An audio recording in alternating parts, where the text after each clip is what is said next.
One of the more difficulties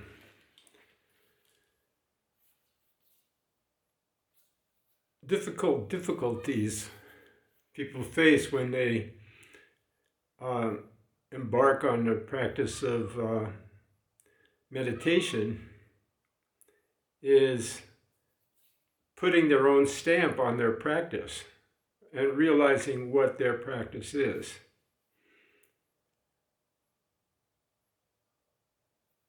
The classic mistake is wondering how to be like one's teacher, which at the outset is a completely wrong view because it's not what the teacher wants. It's not realistically who you are. To try and be like one's teacher or practice like one's teacher is completely absurd. They're completely different people.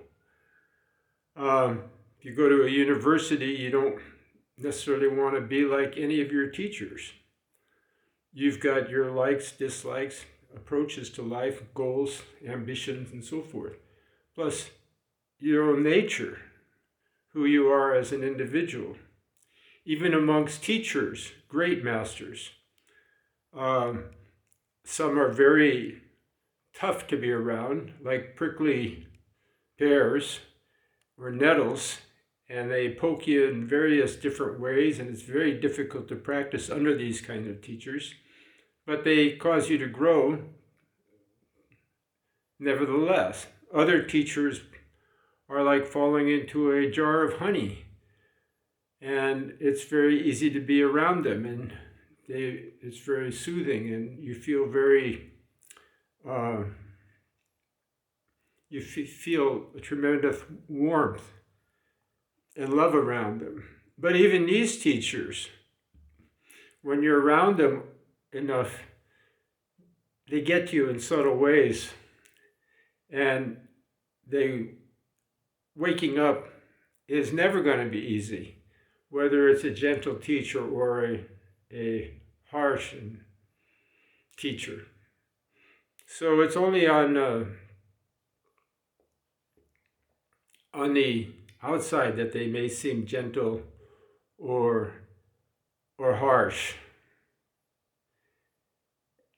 But at the end of the day, the path is difficult, no matter what kind of teacher you're around.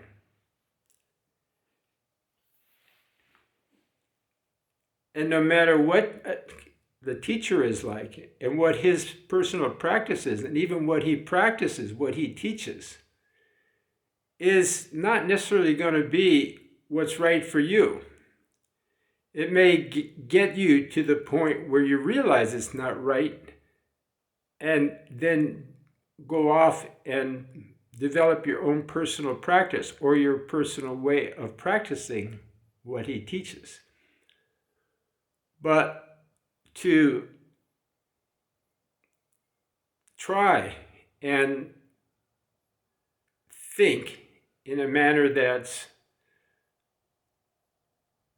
leads one to stress about if the practice he's doing is what the teacher wants him to practice is wrong-headed. The teacher wants you to find your own practice, your own self, and put your own stamp on your practice. It's unrealistic to try and do otherwise. If you try and please the teacher, you won't recognize how to practice yourself. You'll always be one step away. How can I do this as my teacher wants me to do it?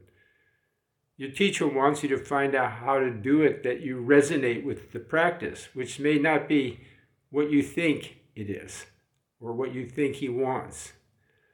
So in order to do that, one has to practice really deeply and nonstop without any letting up and any leeway or giving oneself a break in any way, but to get so involved in your practice that the practice sort of starts molding you, and it introduces you to the nature of your own mind and how to practice. So there's no thinking, am I practicing right or wrong? You get pulled into the practice itself. There's no thought, am I doing it right? Am I doing it wrong? Am I doing it the way my teacher wants me to do it? Am I doing it the way he teaches?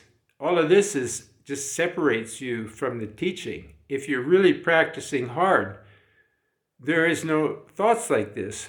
The practice itself molds you and introduces you to the nature of mind. It pulls you in. Your own mind pulls you in, and you find yourself changing in various ways according to how you're according to your own nature. And that's what is called building a personal practice. And that practice is outside of all other formalities that one identifies with. For example, many people maybe go to church on Sunday.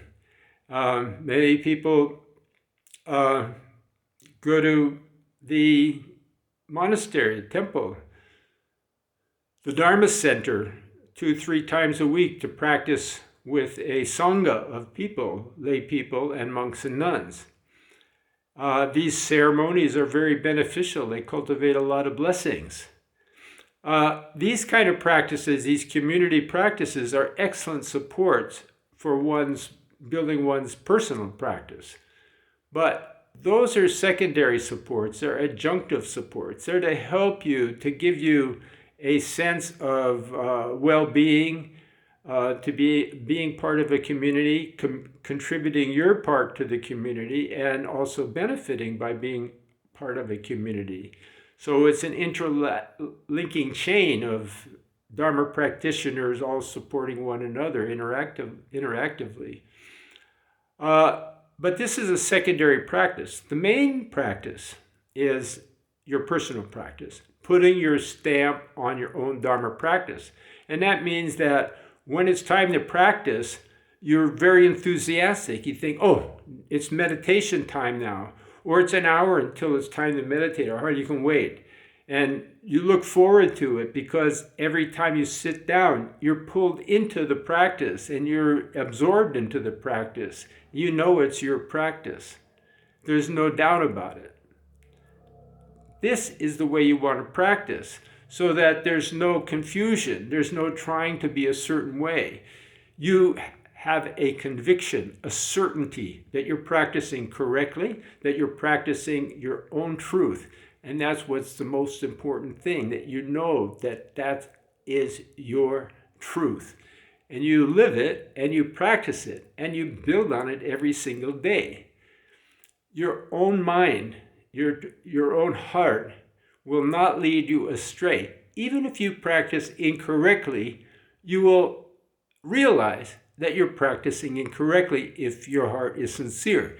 If it's not sincere, nothing can help you. Certainly not trying to practice a certain way can never help you. You have to merge with your practice. You have to show up for yourself and be still and know your truth. Know with certainty and have a conviction that, yes, this is my practice. You have to know it. And it's not the same when you go to a Dharma center. Those are adjunctive supports. Those are very good supporting practices. So there's two things going on here. There's the personal practice, which we're talking about, and then there's the supporting practices, going to temples, participating in ceremonies, offering one's time in community service to the temple or the community in some way, seva, Dharma activities. All this is very beneficial. It's incredible. It's very difficult to practice all the time. 100% absorb your mind, in your true nature, 24/7.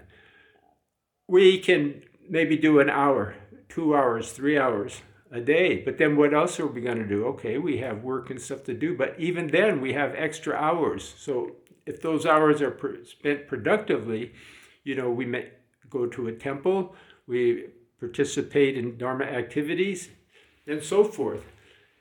These are practices. These are community practices, Sangha practices. These are very good, but it's not your personal practice. Each individual has to develop a personal practice. That takes time, takes energy, it takes being there for yourself, specific time each day, a specific amount of time each day, and building a personal practice. It's not going to happen by accident. And that practice may be completely different from what your teacher teaches. And he'll love you for it because you're out on your own. Like, what parent, you think about it, what parent would be upset when their son or daughter leaves the house and becomes a success? That cuts themselves loose from the apron strings, is no longer financially being supported by the parents. What parent would not delight in the fact that they see their child leave the home and get out on their own and become a success? Only a very selfish person would think, oh, my son, he's better, he's already wealthier than I am. He doesn't need me anymore. Some parents actually think like this. Oh, my son or my daughter, they don't need me anymore. They've forgotten me out completely. This kind of wrong-headed thinking actually goes on in the world. But an intelligent parent would think, oh, my son, he's more successful than I am. He's already making more money than I am. He's already socially more connected than I am. He's already more well-read than I am. They would delight in that, to see. That's the way most parents are. And the same thing is with a good teacher, an enlightened teacher. When he sees a disciple break through the formalities of a practice, the practices he learned from the teacher. When the teacher sees his student building a practice upon what he was taught, that connects him with his own nature effectively, so that he realizes the nature of his own mind and he develops his own practice. All teachers delight in that. That's a sign of a true disciple. And it won't happen unless you really work hard and you show up for yourself every single day. That's the way it is. So if you do that, then there will be a conviction in your practice.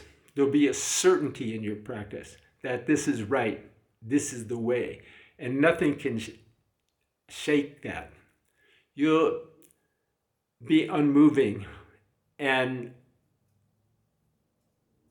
never have any doubts.